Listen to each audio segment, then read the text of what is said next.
আসসালামু আলাইকুম নবম দশম শ্রেণীর শিক্ষার্থীবৃন্দ। আমি আসিফ, তোমাদের অনলাইন মেন্টর। আমি তোমাদের জন্য নিয়ে এসেছি অনলাইন ভিত্তিক পদার্থবিজ্ঞানের ক্লাস। এই ক্লাসগুলি তোমরা যদি নিয়মিত করো, তোমাদের কাছে পদার্থবিজ্ঞান হয়ে যাবে পানির মতো সহজ। এটা আমি গ্যারান্টি দিচ্ছি তোমাদের। তাহলে চলো আর আলোচনা দীর্ঘায়িত না করে আমরা আজকের ক্লাস শুরু করি। আমরা আজকে যে ক্লাসটা দিয়ে শুরু করব, যে অধ্যায়টা দিয়ে শুরু করব, সেটা হচ্ছে চ্যাপ্টার 2, গতি। আমি তোমাদেরকে ক্লাস শুরুর প্রথমেই বলে দিচ্ছি, তোমরা আমার কোনো জায়গায় যদি বুঝতে সমস্যা হয় আমাকে কমেন্টস করে জানাবে, এবং ক্লাসের কোথাও যদি না বুঝো সেটাকে রিওয়াইন্ড পজ করবে, পজ করে রিওয়াইন্ড করে আবার শুনবে। বারবার শুনলে দেখবে এটা সহজ হয়ে যাবে। ঠিক আছে বন্ধুরা? তাহলে চলো শুরু করি আমরা সেকেন্ড চ্যাপ্টার দিয়ে। সেকেন্ড চ্যাপ্টারে আমাদের কি কি থাকবে? সেকেন্ড চ্যাপ্টারে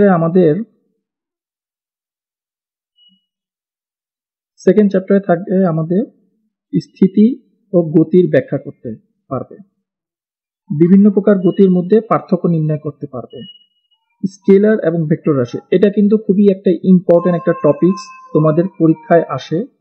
সেটা হচ্ছে স্কেলার এবং ভেক্টর রাশি।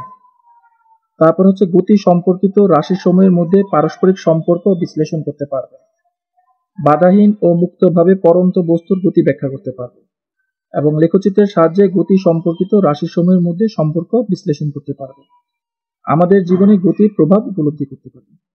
অর্থাৎ চ্যাপ্টার 2 এগুলি হচ্ছে আমাদের আনুষঙ্গিক বিষয়। তাহলে চলো মূল আলোচনায় চলে যাই। প্রথমে তোমাদের মনে একটা প্রশ্ন রাখতে পারে, স্থিতি কি এবং গতি কি? স্থিতি হচ্ছে যদি কোনো বস্তু সময়ের সাথে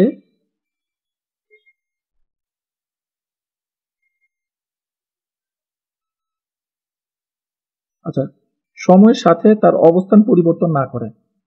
যদি কোনো বস্তু সময়ের সাথে অবস্থান পরিবর্তন না করে তাকে স্থিতি বলে। অর্থাৎ তার মানে কি, একটি বই টেবিলের উপর রেখে দিলে সেটা যদি মুভ করানো না হয় বা তার উপর দিয়ে কোনো বল প্রয়োগ না করা হয়, সেই বইটি যেমন ছিল তেমনই থেকে যাবে। তাহলে সেটি হচ্ছে আমার স্থিতি অবস্থা। আর যদি কোনো বস্তু সময়ের সাথে তার অবস্থান পরিবর্তন করে সেটা হচ্ছে গতিশীল। তাহলে স্থিতি এবং গতি কি বুঝলে?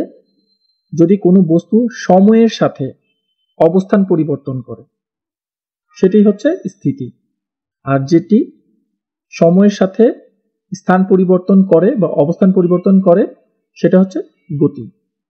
ধরো একটি বস্তু এ, তার অবস্থান এখানে, কোনো প্রকার নড়াচড়া করছে না, তাহলে এটা হচ্ছে স্থিতি।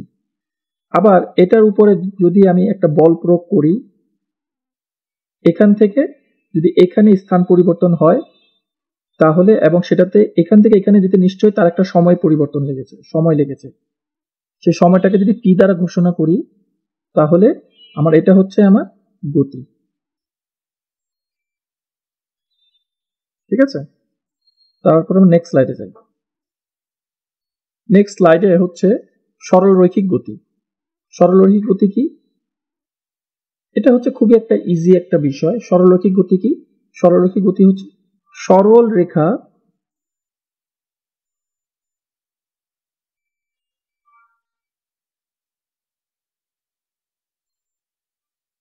সরল রেখার উপর চলাচল করে। অর্থাৎ কোনো কিছু যদি সরল রেখার উপর চলাচল করে তার গতি হচ্ছে সরল রৈখিক গতি।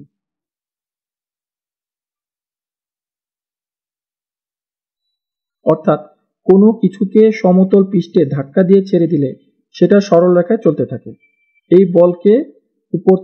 একটি বলকে উপর থেকে ছেড়ে দিলে সেটা যদি মুক্তভাবে নিচের দিকে পড়ে তাহলে সেটা হচ্ছে রৈখিক গতি বা সরলরৈখিক গতি। তার মানে কি, একটা বলকে বা যে কোনো একটা বস্তুকে যদি উপর থেকে যদি ছেড়ে দিই এবং তাকে যদি মুক্তভাবে অর্থাৎ কোনো প্রকার বাধার যদি সৃষ্টি না করি তাহলে সেটা উপর থেকে নিচের দিকে পড়ে। এই যে গতি, সেটি হচ্ছে আমার সরলরৈখিক গতি। আশা করি তোমরা বুঝতে পেরেছ। নেক্সট স্লাইডে যাই। ঘূর্ণন গতি। ঘূর্ণন গতি কি? ঘূর্ণন গতি হচ্ছে একটি বস্তু যদি একটি নির্দিষ্ট বিন্দু থেকে সম দূরত্বে বৃত্তাকার পথে ঘুরতে থাকে তাহলে তার গতিকে ঘূর্ণন গতি বলে। অর্থাৎ একটি নির্দিষ্ট বিন্দু থেকে সম দূরত্বে বৃত্তাকার পথে ঘুরতে থাকবে।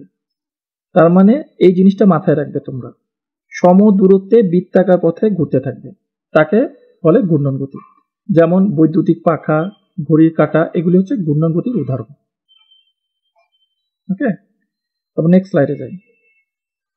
চলন গতি। চলন গতি হচ্ছে কোনো কিছু যদি এমন ভাবে চলতে থাকে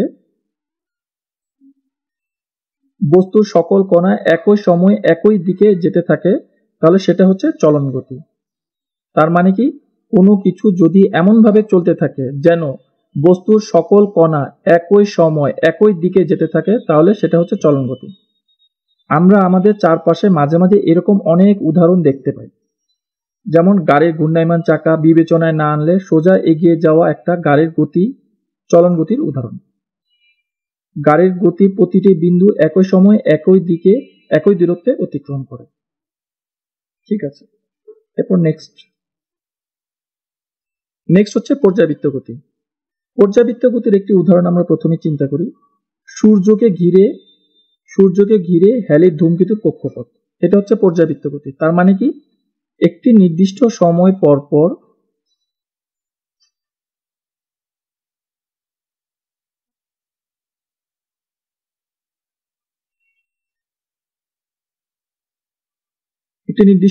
পর পর যদি গতির পুনরাবৃত্তি হয় তবে সেই গতিকে পর্যাবৃত্তি গতি বলে।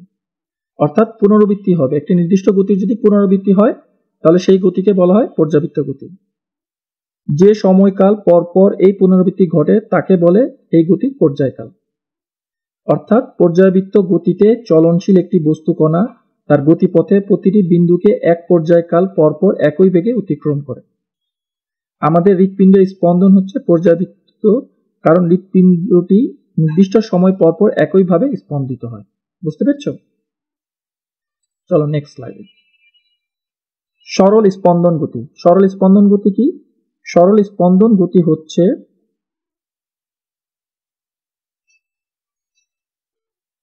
একটি বিশেষ ধরনের পর্যাবৃত্ত গতি। স্পন্দন গতির বেলায় একটি নির্দিষ্ট বিন্দুর দুই পাশের বস্তু স্পন্দিত হয়। ওই নির্দিষ্ট বিন্দুকে বলা হয় সাম্য বিন্দু। গতিপথের উভয় পাশে শেষ প্রান্তে বস্তু কণার দ্রুতি থাকে শূন্য। কোনো এক প্রান্ত থেকে সাম্য বিন্দুর দিকে অগ্রসর হওয়ার সময় বস্তু কণার দ্রুতি ক্রমান্বয়ে বাড়তে থাকে এবং সাম্য বিন্দুতে সর্বোচ্চ দ্রুতি লাভের পর কণাটি অপর প্রান্তের দিকে অগ্রসর হওয়ার সময় সেটির দ্রুতি ক্রমান্বয়ে কমতে থাকে, আবার শূন্য হয়ে যায়। এরপরে কণাটি তার গতির দিকে পরিবর্তন করে বিপরীত দিকে একইভাবে চলতে শুরু করে এবং আবারও আগের প্রান্তে এসে পৌঁছে, এক মুহূর্তের জন্য থেমে থাকে। এই পুরো ঘটনাটি ঘটতে সময় লাগে এক পর্যায়কাল। গতির এই আদলটাই পুনরাবৃত্তি ঘটতে থাকে।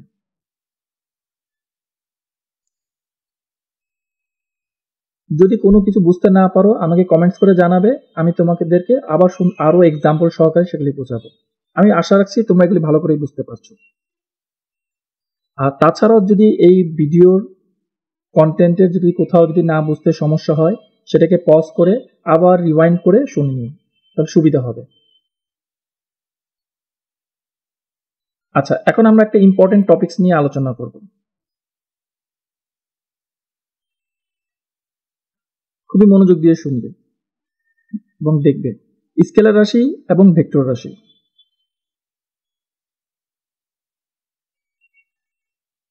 এটা কিন্তু তোমাদের পরীক্ষায় সবসময় আসে। স্কেলার রাশি কি? যে সকল রাশির শুধুমাত্র মান থাকে কিন্তু দিক থাকে না। তার মানে কি, এটাকে এমসিকিউ পরীক্ষায় আসতে পারে।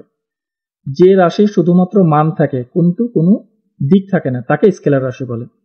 আর যে রাশির মান ও দিক দুটাই থাকে সেগুলো হচ্ছে আমার ভেক্টর রাশি। বুঝতে পেরেছ? তাহলে আমাদের কি হলো, স্কেলার রাশি এবং ভেক্টর রাশির পার্থক্যতে কি দাঁড়ালো? যে রাশির শুধুমাত্র মান থাকে তাহলে স্কেলার রাশি, আর যে রাশির শুধু মান ও দিক উভয়ই থাকে সেটা হলো ভেক্টর রাশি। বিশেষত্বটা কি? শুধুমাত্র পরিমাণ বা মানকে বলে, দিকের কোনো প্রয়োজন নেই। সাধারণ গাণিতিক নিয়মে যোগ বিয়োগ করা হয়। এটাই হলো আমার স্কেলার রাশি।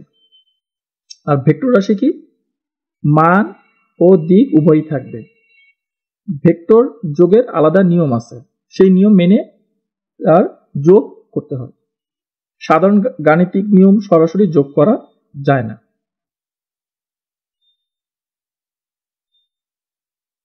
তাহলে আমরা স্কেলার রাশি এবং ভেক্টর রাশি একটা পার্থক্য দেখি। আমরা কি বুঝলাম? স্কেলার রাশির